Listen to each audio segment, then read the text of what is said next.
now tuned into the greatest.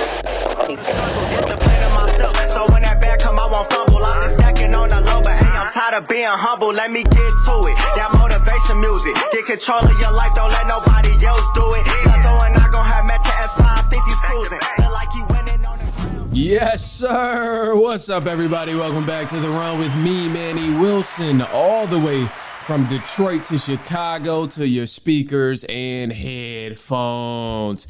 Now, I appreciate you tuning in to the first interactive sports podcast, a community that makes sure your voice is heard. So if you heard something you agree with, you disagree with, you like or you dislike, go ahead, shoot us a quick take on our voicemail line and we'll play it back on our next episode. That number is 219-413-9405. Now, shout out to SeatGeek for sponsoring this episode. Get $20 off your first ticket purchase when you use the promo code The Run Podcast. Now, this code can only be applied for first-time users on the mobile app or website. So I don't know about you, but baseball season is here. Playoffs is going strong, and my team, hey man, we might advance. We might get out the first round, not the wild card. The Tigers 1-1 right now. So, with the Guardians, it's going to be tough. It's going to be tough. I think that next game 3 is played tonight. But definitely go see one of these playoff games. Go to a concert, anything like that. Use that promo code. And also, too, if you're out in Cleveland, maybe the Guardians advance and maybe not. But if they don't, you got the Cleveland Browns to fall back on, right?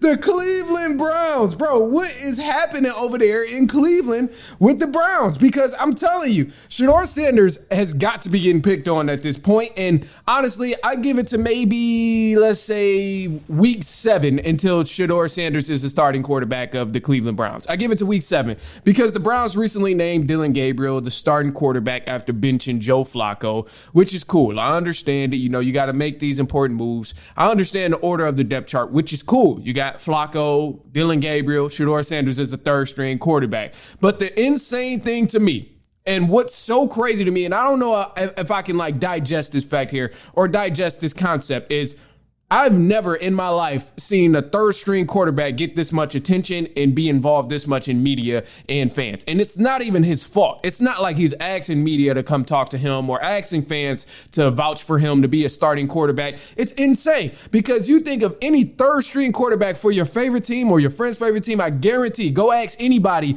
who's the third string quarterback of their favorite team. And I promise you, nobody will know who that is because I don't know the third string quarterback of my favorite team. So I know damn well that the Browns having Shedeur Sanders being the topic of the town and the conversation of all conversations, including the Browns, is insane. He's the third string quarterback. That blows my mind. And what's crazy, he hasn't said much about, being third string and all that. He only answers the questions that media asks him. And honestly, I'm shocked at how he's been taking these questions. Considering what he was in college and the way he was answering media questions in college, I did not think he was going to be able to answer certain questions as professionally as he's been able to do and answer from such a level-headed teammate perspective. But his responses have been better than anything I could have possibly imagined him to answer these questions. So, it seems that he understands his role as a third string quarterback. From his answers, he's been patient, not really throwing shots, nothing like that in terms of, answering these responses. But the one thing that bothers me in the first shot that he took, which I think is completely valid, was against the analyst Rex Ryan. Now, look, man, this is crazy because Rex Ryan called him out and he said some kind of crazy things to Shedeur Sanders, who's a third string quarterback. And in reality, why do you really care that much about a third string quarterback? But that just says a lot about the situation in its own that we care this much about a third string quarterback in the NFL because nobody knows a third string quarterback. Valid. So Rex Ryan, he called him out, and I'm going to just say some of the quotes. I'm going to probably play the audio in the clip online, but I don't even want to take those type of risks right now. But he said, quote, "This kid talks, runs his mouth."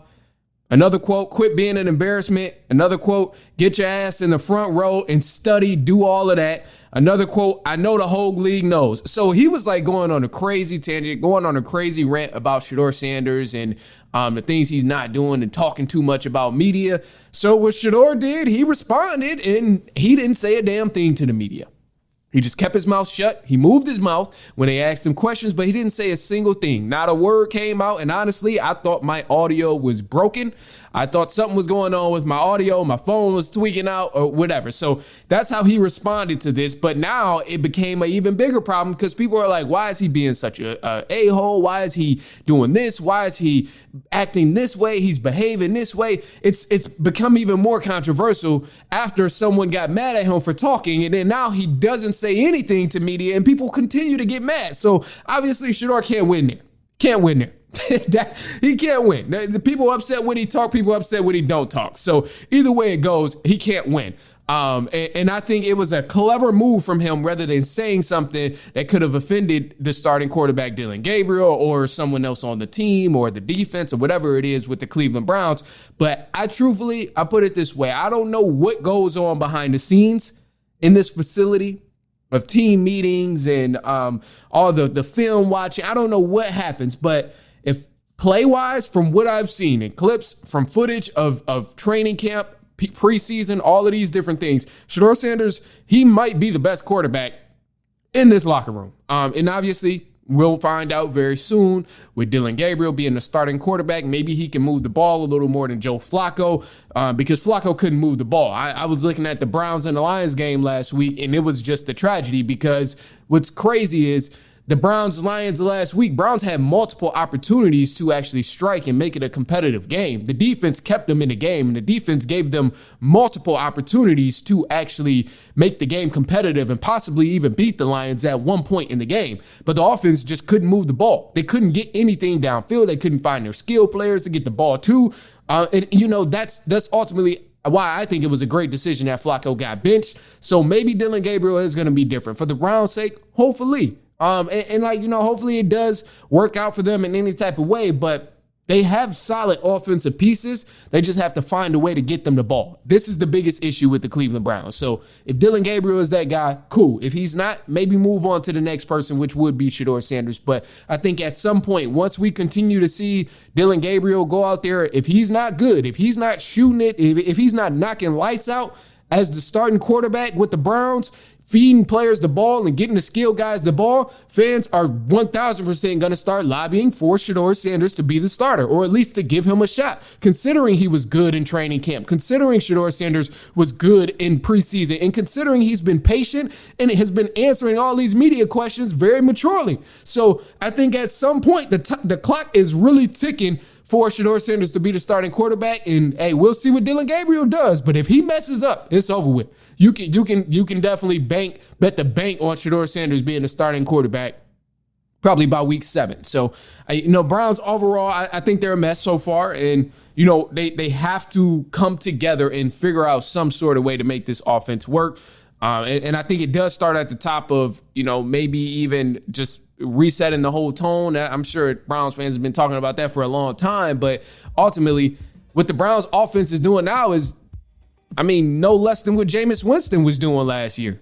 Because Jameis Winston, yeah, he had a lot of sacks and he would turn the ball over, but Jameis Winston at least let it fly. He at least gave his players a fighting chance. He at least gave David Njoku a fighting chance to go up and catch a jump ball and to make certain plays on the field. Gave his Jerry Jeudy plays and opportunities to at least catch the ball and make something happen. So the Browns offense, they're not without talent. They have some guys over there who can make plays. They just got to cook up. They got to get a quarterback who can get the ball to the star guys and make something happen.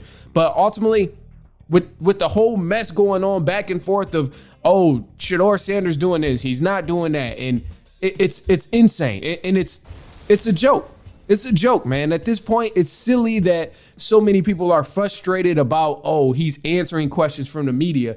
It ain't like he asks. It ain't like he's bringing in his own press people to ask him questions and things like that. So I think it's absolutely ridiculous that no matter what he's doing, he can't win. At this point, he can't win. So I feel, truthfully, I know he's done some stuff in the past, and I don't know what the hell he was doing in interviews or what he's doing behind the scenes.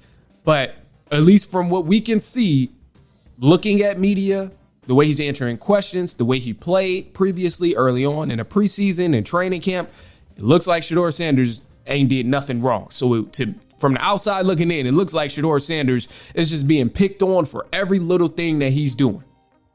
That's how I look at it from this situation. So other than that, look, man, we got some more stuff coming up in the show. Some news for the run. Also, too, the Philadelphia Eagles is, man, there might be trouble over there. So we'll talk about them in just a sec. Also, we'll recap some of the MLB scores and all of that stuff as well. So stay tuned. Don't go anywhere. We'll be right back. It's halftime.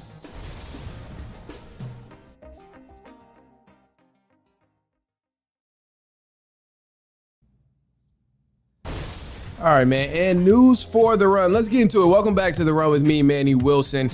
We got some news to cover all the way from the MLB. Playoffs is here in the MLB, so you know what that means. It's getting serious out here. My Tigers are, hey, man, we might move to the next round. We might not, but game 3 in this first wild card matchup is happening today. We're tied with the Guardians 1-1. And we play today, man. I mean, a winner will go on and play the Mariners. So it'll be interesting to see. You got the Red Sox and the Yankees, which is also happening. And that's going to be another good matchup. They're tied 1-1 right now. The winner of this matchup between the Red Sox and the Yankees will go on to play the Blue Jays. Then the Dodgers, they just recently beat the Reds 2-0 in that first wild card matchup. So now they're going to play the Phillies. I think this is going to be a great matchup. Dodgers, Phillies, a series to watch for sure. Padres and the Cubs, hey, they're playing their game 3 today. Padres, they won the previous game, which was game 2. Cubs won the first one, but winner will take all and go on to play the Brewers. So, man, interesting stuff here in the MLB. Obviously, some great matchups coming on, but I really hope, I've been saying it from the jump. I hope we get a Tigers-Cubs World Series. It was a couple great games in game 2 that we witnessed. I mean, all of the games were honestly great, but I'm really hoping we get a Tigers-Cubs World Series. Guardians, I was pissed at the Guardians yesterday because, dog, that was insane. All the way to the bottom of the 8th, and then just magically, I think it was Rocchio or something like that, man just started hitting homers. It was frustrating. He hit a homer, and then it just unleashed. They had an insane 8th inning, and that pretty much sealed everything for the Guardians to win that second game. But game 3, winner take all. So we'll see. Other than that, look, NFL stuff we have happening here. And Thursday night football, we have the 49ers versus the Rams. And this should be a great matchup here between these two teams. The Vikings and the Browns will start off on Sunday in England. So they got the early morning game. Then you got the Raiders and the Colts playing each other in Indiana. Giants and the Saints. Cowboys will take on the New York Jets. In Jersey, Broncos versus Eagles. The Dolphins versus the Panthers. Houston Texans versus the Ravens. No Lamar Jackson. He is out with a hamstring injury. Titans versus the Cardinals should be a good matchup. It's going to be in Arizona. Titans still looking for their first win. They're 0-4 right now, and there's been some rough play for them. Cardinals are 2-2, so they're looking to build on that and add to that momentum. The Buccaneers and Seahawks will play each other. Now, it's been some talks about the Buccaneers. No Bucky Irvin. There's also Baker Mayfield is dealing with multiple injuries, but he might still play. Last week, there was reports coming out of Baker Mayfield that he had some injuries going on and he was questionable, but he ended up playing in that game against the Eagles and did pretty solid. So I'm sure Baker Mayfield will probably play. The Lions versus the Bengals. Initially, I thought this was going to be a great matchup, but the Bengals have no Joe Burrow, so I'm sure it'll be an absolute snooze fest. Or if you're Lions fans, it will be a party for you.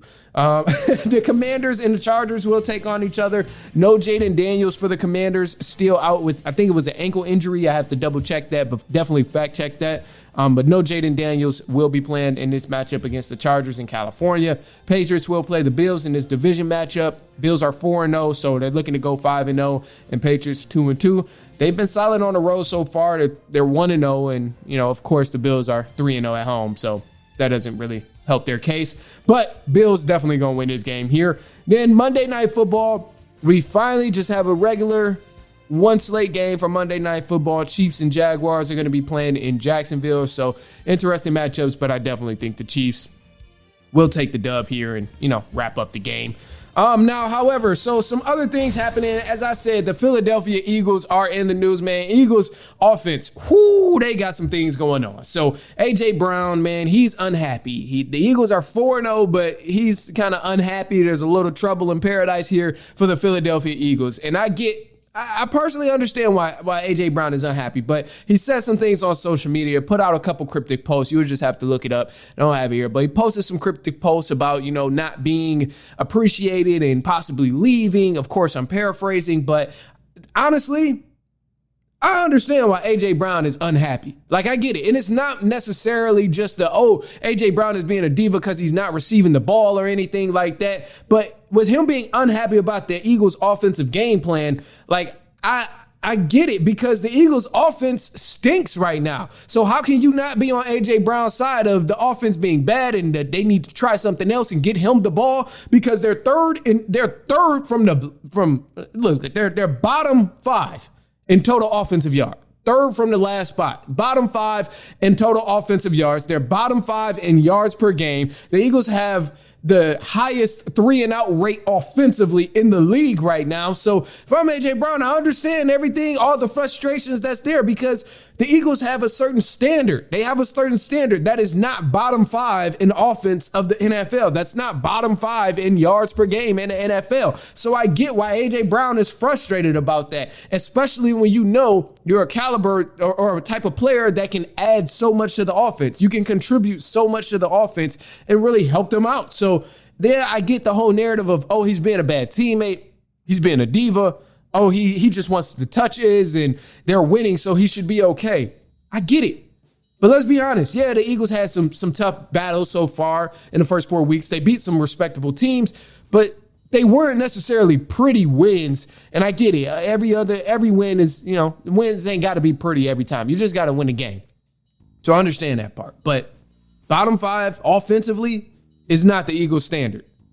And there's probably more frustration in that. But of course, the thing that everybody's going to bring to light is he's not getting the ball and he's being upset because they're not getting the ball. So I get it. Yeah, they're winning. They should be happy about that. But on the flip side, like, AJ Brown being a leader on that team probably wants the Eagles to reach their full potential offensively, which is being explosive, being a team that can beat you in multiple ways, of having big plays, of running the ball, of being able to throw and get the ball downfield, especially when you are wide open at times and you're only getting the bogus routes of slants and things like that, and you're getting overlooked. So, these things do make a difference. And I think the bigger picture here too is, ultimately it's week 4. So it's a lot of room for the team to improve.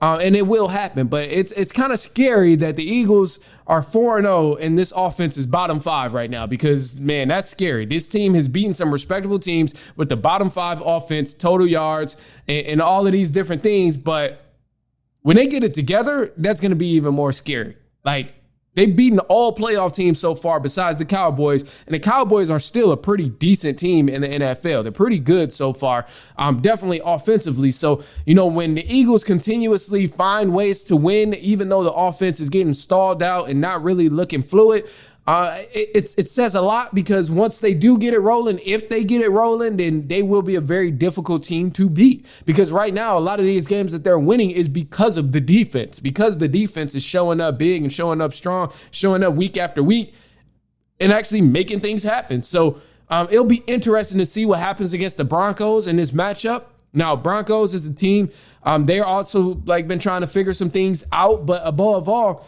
this is a team you can beat. Another playoff team. They're 2-2. They haven't really won much on the road, 0-2 on the road. But above all, I see this game here being, in a way, kind of a trap game. Now, the Eagles, they've been focused for the most part. So I don't really want to say they'll end up losing or anything. And they've showed us time after time, week after week, that they can find ways to win. It's just if the offense will actually get rolling, if it will look good. And, I think the whole narrative of, AJ Brown is, he's not getting targets, so he's upset. That whole narrative is cool. I get it. Like, is valid. He probably is upset that he's not getting targets, but the bigger picture here and the other factors that go into this matter is the fact that the offense is also not flowing well. The offense is stinking up the place right now. So these things make a huge difference when you talk about players' frustration, especially when you talk about a captain on the team, someone who's already won multiple championships and someone who has a certain standard for the offense on the Eagles. Because I'm going to tell you right now, man, having the highest 3-and-out rate in the NFL is not it. Being almost dead last in total yards in the NFL is not it.